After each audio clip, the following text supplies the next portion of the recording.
Todos estamos en un nuevo video, Joaquín Man. Ahorita vamos a reaccionar a la segunda teoría celestial que me mandó Samuel primero. El primero fue, bueno, la teoría celestial divina el primero. Ahora reaccionaré a la segunda parte. Bueno chicos, ahorita nos vemos. Bueno chicos, ahí está. Bueno, si estáis, he estado en la casa de mi abuela. Mira, mi polito de Crash Bandicoot 4. Sí, he estado en la casa de mi abuela, estoy todo cambiado, pero quiero aprovechar ese momento ya que mis padres se fueron a guardar el carro. Ahora sí, vamos a Anteriormente reaccionar. vimos cómo Celestia ha llegado a planear meticulosamente la vida de su alumna Twilight Sparkle para convertirla en su A sucesora, ver. aun si ésta no lo supiera, siendo el primer paso importante el seleccionar a un grupo de ponis con las características necesarias para poder portar los elementos de la armonía, y siendo así que usaría sus recursos e influencias para que Twilight llegase a conocerlas y se viera forzada a interactuar con ellas. Pero para que Celestia pudiera asegurarse de que Twilight no solo fuese una buena portadora, sino también una digna alicornio y princesa, debería asegurarse de que ésta mostrara las actitudes necesarias para el cargo, tales como el manejo de amenazas, el liderazgo y el conocimiento político,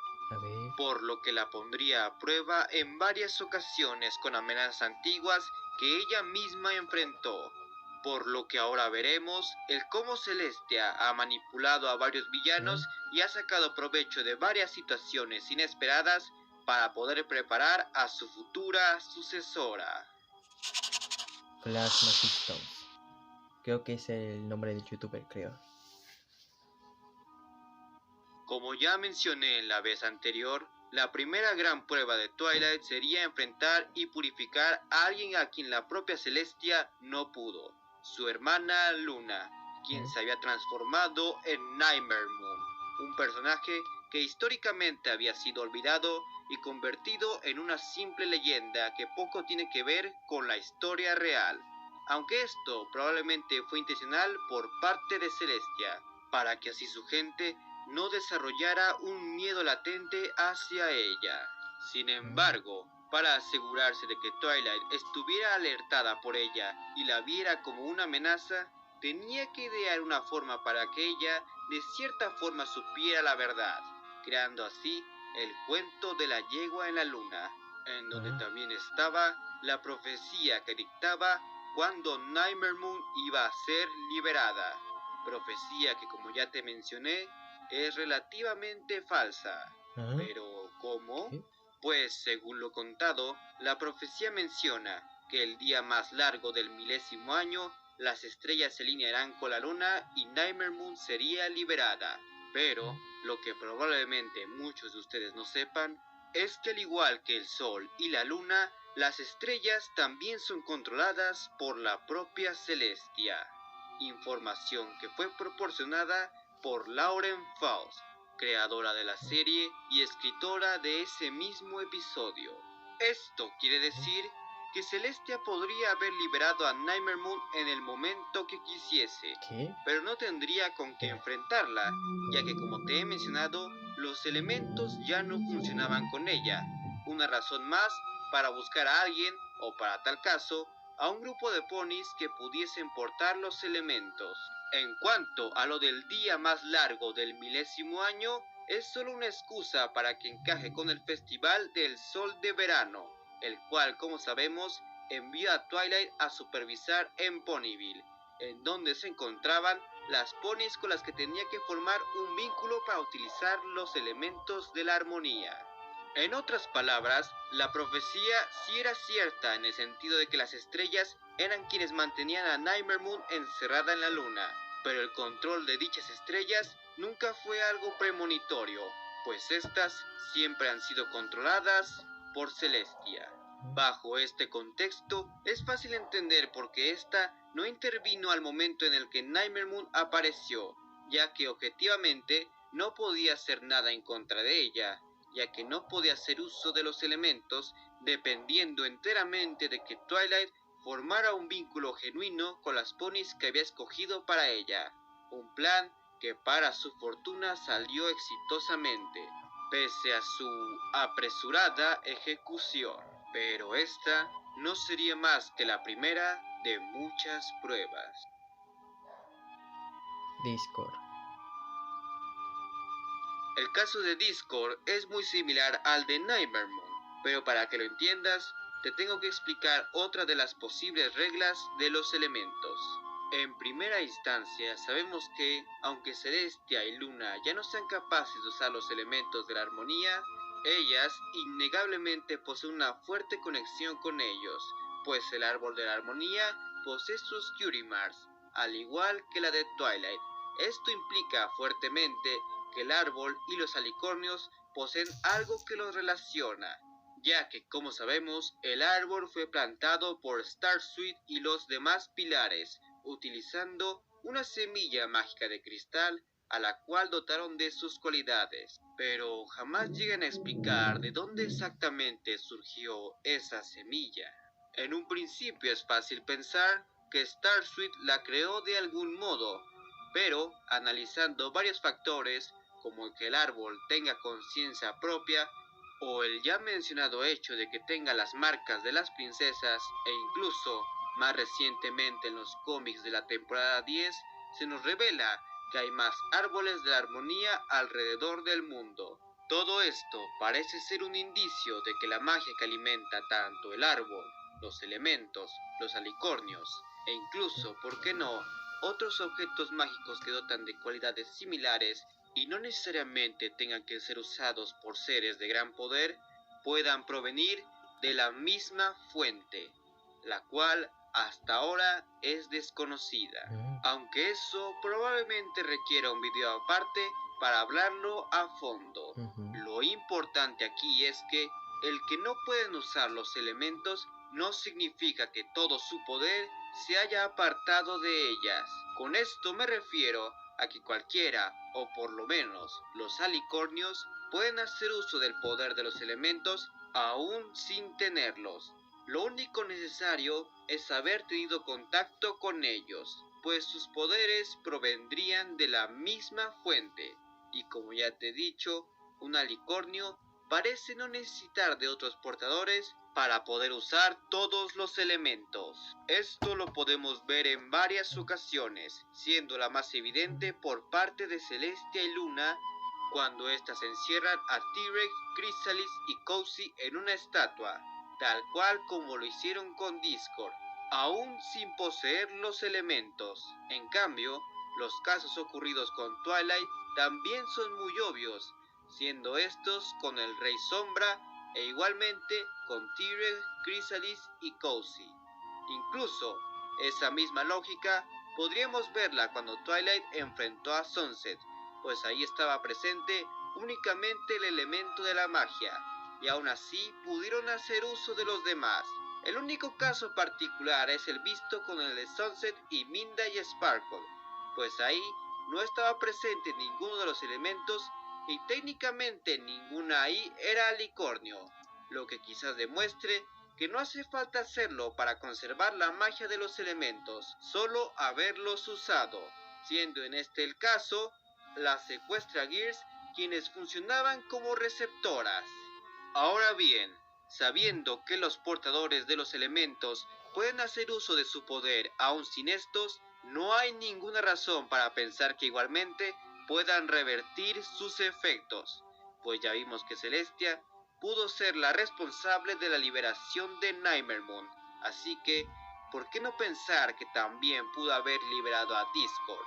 Y es que seamos justos, la liberación de Discord, al igual que Nightmare Moon, ocurre en un momento de extrema conveniencia, pues si realmente lo único que se necesitaba para liberarse era un poco de caos cerca de él, como nos dieron a entender con las Crusaders, y que la aparente explicación para eso es que Celestia y Luna ya no estaban conectadas a los elementos, es bastante extraña, ya que ellas estuvieron desconectadas a estos por 1000 años, y esa estatua estuvo ahí todo ese tiempo, por lo que es muy difícil creer que no se haya liberado antes, y justo tenía que hacerlo cuando ya hay otras portadoras. A ver si se notó el reflejo de mis lentes. Chrysalis. Aquí es cuando surge el primer imprevisto en el plan de Celestia, pues no hay ningún indicio certero de que ella sea la responsable del ataque de Chrysalis, pues si ese fuera el caso, muy probablemente no hubiese ordenado la fortificación de las defensas y el campo de fuerza de Shining Armor, además de que podríamos decir que ni siquiera hubiese intentado atacar a Chrysalis y en su lugar hubiera enviado a Twilight y a las demás por los elementos desde el principio, y sobre todo, no se hubiera dispuesto a vigilar por cuenta propia la ciudad. Lo que sí podemos especular es que ella sí tenía contemplada su aparición, pues es bien sabido que la razón por la que los cambiantes atacaron Canterlot fue por la enorme cantidad de amor que se emitía debido a la boda de Cadence y Shining Armor, sin mencionar que muy seguramente este no haya sido el primer encuentro entre Celestia y Chrysalis, por lo que ella tenía muy en cuenta de que ésta se alimentaba del amor y que una boda sería un festín perfecto al cual atacar, razón por la que pediría los reforzamientos que ya te mencioné y se dispusiera a enfrentarla ella misma en vez de mandar a Twilight y a las demás directamente. Aunque, si pudiéramos llegar a sospechar del hecho de que fuese vencida fácilmente, realmente no hay una razón sólida como para creer que se dejó vencer, pues como la propia Chrysalis menciona, fue el amor de Shining Armor lo que la fortaleció. Además de que no hay que descartar la idea de que Celestia ya le estaba empezando a afectar la edad. Ahora bien, esto no quiere decir que Celestia no haya sacado provecho de la situación para poder seguir con su plan. Pero ojo, la situación a la que me refiero no es el ataque de Chrysalis, sino más bien la boda de Cadence y Shining Armor y probablemente el hecho de que hayan sido ellos quienes derrotaran a Chrysalis, ya que esto daría pie al siguiente villano y por ende a la siguiente prueba. Sombra. Los eventos del Imperio de Cristal y del Rey Sombra son quizás los que dejan más en claro que son una prueba, pues es algo que la propia Celestia menciona explícitamente, además de que ésta está con la intención de ser un preámbulo para la eventual transformación de Alicornio de Twilight. Sin embargo, hay dos grandes diferencias con respecto a Nightmare Moon y Discord, siendo la primera que esta no fue completamente anticipada por Celestia, pues la reaparición del Imperio y de Sombra fue algo que ocurrió de imprevisto, y muy probablemente la boda de Cadence y Shining Armor haya tenido algo que ver, por lo que de cierta forma fue un cambio de último minuto, aunque no tal cual, ya que es posible que Celestia supiera que el Imperio regresaría si su legítima gobernante, en este caso Cadence, lograba liberar suficiente magia de amor, aunque eso también merece ser explicado en otro video. Lo importante es que Celestia aprovechó los sucesos para darle a Twilight una última prueba frente a otra amenaza antigua antes de llevar a cabo la prueba final para volverse un alicornio y por ende una princesa. La segunda diferencia es el objetivo como tal, el cual no era vencer a Sombra, algo que hasta la propia Twilight creía, sino más bien era tomar las decisiones correctas y encontrar las soluciones adecuadas para obtener el bien común de los ponis de cristal. Y tal cual como Celestia lo explica, la razón por la que Twilight aprobó no fue porque ella derrotó a Sombra y salvó al Imperio, sino porque ella se sacrificó para que Spike pudiese llevarse el corazón de cristal y destruir a Sombra, salvando así al Imperio. En otras palabras, Twilight aprobó por demostrar liderazgo, organización y autosacrificio, cualidades muy importantes para volverse la próxima soberana.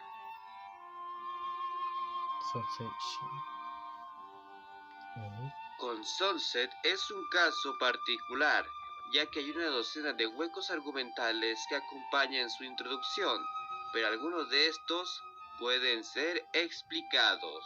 Primero que nada, Celestia, al menos en cuanto a material oficial mostrado, Estaba consciente de que ella se fue por el portal del espejo y que éste se abría cada 30 lunas, y que convenientemente esas 30 lunas pasaron en el momento en que Twilight estaba en el Imperio de Cristal con su corona, que también era su elemento, debido a que se encontraba en una cumbre real organizada en el Imperio de Cristal. Ahora, yo te pregunto, ¿por qué el espejo fue encargado a Cadence y enviado al Imperio de Cristal, siendo que no solo en 30 lunas, sino en varios siglos, jamás fue utilizado por nadie más que Sunset? ¿Y por qué se decidió organizar una cumbre real en el momento en el que el portal del espejo fuese abierto justamente en el Imperio, siendo que pudieron fácilmente organizarlo en Canterlot? Además de que aún está la duda de cómo fue que Sunset se enteró de que el elemento de la magia estaba siendo usado como corona. Lo único que puedo decir al respecto es que si Celestia vio que los elementos pudieron descorromper a su hermana, la idea de que pudieran hacer lo mismo con su exalumna no era descabellada. Así que dejaré que tú saques las conclusiones en este caso.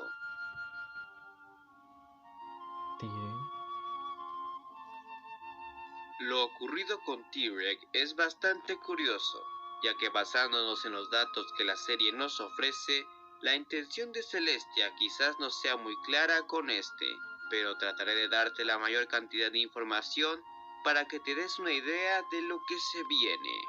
Primero debemos recordar que las princesas suponen, y ojo con esto, que T-Rex escapó del Tártaro debido a que el guardián Cerberus dejó su posición. Sin embargo, jamás se nos explican cómo es que Cerberus escapó, pues si tomamos en cuenta lo visto en la cuarta y octava temporada, Cerberus habita dentro del Tártaro, no fuera de él, y como sabemos, para abrir las puertas de este se requiere ya sea una llave especial o usar magia. Esto quiere decir que alguien debió abrir las puertas y distraer a Cerberus para que se vaya muy lejos, y supongo que ya te debes estar imaginando quién pudo haber sido. Otro factor que hay que tener en cuenta es que de Ponyville al Tártaro hay al menos un día de viaje. Esto visto tanto en la segunda como en la octava temporada. Por lo que sabiendo que Cerberus logró llegar hasta Ponyville, esto quiere decir que estuvo ausente al menos 2 días prácticamente, pues Twilight lo regresa caminando, aunque muy probablemente las puertas no estuvieron abiertas todo ese tiempo, ya que Twilight menciona que tuvo que usar magia para poder abrirlas en el momento en el que regresó a Cerberus, por lo que nos da a entender que las puertas estuvieron abiertas al menos un día como máximo.